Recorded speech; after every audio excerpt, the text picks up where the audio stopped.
Bahari za Mashariki ya Kati zimeanza kunong'ona simulizi ya hatari, simulizi ambayo haionekani kwa macho lakini ina nguvu ya kutikisa uchumi wa dunia. Ni simulizi ya mabomu yaliyofichwa chini ya maji, ni simulizi ya manuari zinazosonga kwa tahadhari, ni simulizi ya dunia inayosimama ukingoni mwa mzozo mkubwa. Na katikati ya yote hayo, jina moja linaanza kusikika kwa sauti nzito, na jina hilo ni USS Canberra. Mnamo Januari 20 mwaka 2026, itakumbukwa kuwa macho ya wachambuzi wa kijeshi ulimwenguni yalielekezwa baharini, ambapo meli za USS Canberra, manuari ya kisasa ya Marekani, ilionekana ikikatiza maji kwa nidhamu kali ya kivita, ikiongozwa na meli ya kiraia ya MV Seaway Hawk. Hii haikuwa safari ya kawaida, ilikuwa ni ishara mabadiliko makubwa ya nguvu baharini baada ya kuondoka kwa meli za daraja la Avenger kutoka Bahrain, meli ambazo kwa miaka mingi zilikuwa walinzi wa kimya kimya wa njia hii muhimu ya biashara.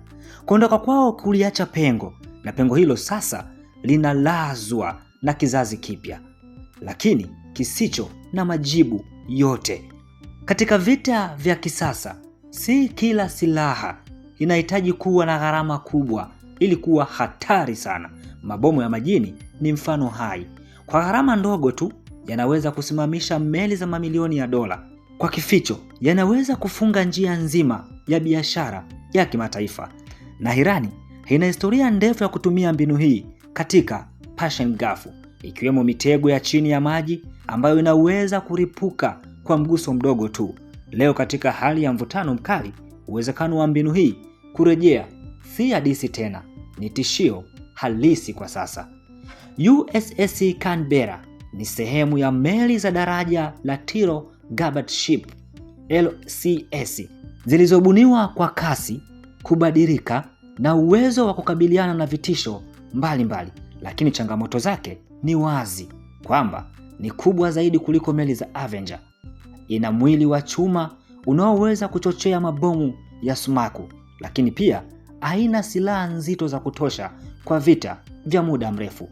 Hivyo inapopelekwa karibu na maeneo yenye mabomu, inakuwa kama askari aliyevaa silaha nzuri lakini anayekanyaga kwenye uwanja wa mitego.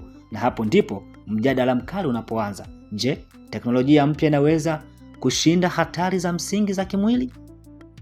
Kusafisha mabomu ya majini si vita ya kasi, ni kazi ya uvumilivu, umakini, ujasiri wa hali ya juu, kwani inahitajika roboti za chini ya maji, vifaa vya kugundua sumaku na sauti, wataalamu wanaofanya kazi kwa presha kubwa, lakini pia ulinzi wa anga na bahari wakati wowote. Na hata hivyo, hatari hubaki. Katika mazingira ya sasa yenye makombora ya kupambana na meli, droni za kujitoa muhanga na boti za kulipuka, operation hii inageuka kuwa moja ya kazi ya hatari zaidi katika jeshi la wanamaji. Njia hii nyembamba inaunganisha Persian Gulf na Arabia Sea, na kupitia hapa upita sehemu kubwa ya mafuta na gesi ya dunia. Kufungwa kwake katika siku hizi chache kumepandisha bei za mafuta, kumesababisha mfumuko wa bei, kuvuruga usafirishaji wa kimataifa, lakini pia kumesababisha mshtuko wa kiuchumi duniani kote. Na Irani imekuwa ikitishia mara kwa mara kufanya hivyo, hasa inapohisi kuwepo wa tishio kwa utawala wake wa Teherani. Mvutano kati ya Marekani na Irani umefikia kiwango ambacho kila tukio dogo linaweza kuwasha moto mkubwa usio wa kawaida. Mwaka uliopita vita vya siku 12 kati ya Irani na Israeli ilionyesha jinsi hali inavyoweza kubadilika haraka. Leo bahari imekuwa mstari mpya wa mapambano, na tofauti na vita vya ardhini, hapa adui haonekani, lakini madhara yake ni makubwa zaidi. Iwapo operation za kusafirisha mabomu zitaanza rasmi katika Persian Gulf, basi USS Canberra na meli nyingine za LCS zitakuwa mstari wa mbele. Lakini hawatakuwa peke yao, watakuwa chini ya ulinzi mkali wa ndege za kivita, mifumo ya upelelezi ya satellite, meli nyingine za kivita na vikosi maalum vya baharini. Hata hivyo, ukweli unabaki, hakuna ulinzi ulio kamili katika uwanja wa mabomu. Leo Strait of Hormuz si tu njia ya mafuta, ni kipimo cha uthabiti wa dunia. Ni mahali ambapo siasa, uchumi na jeshi vinakutana kwa pamoja. Ni mahali ambapo kosa dogo linaweza kugharimu dunia nzima.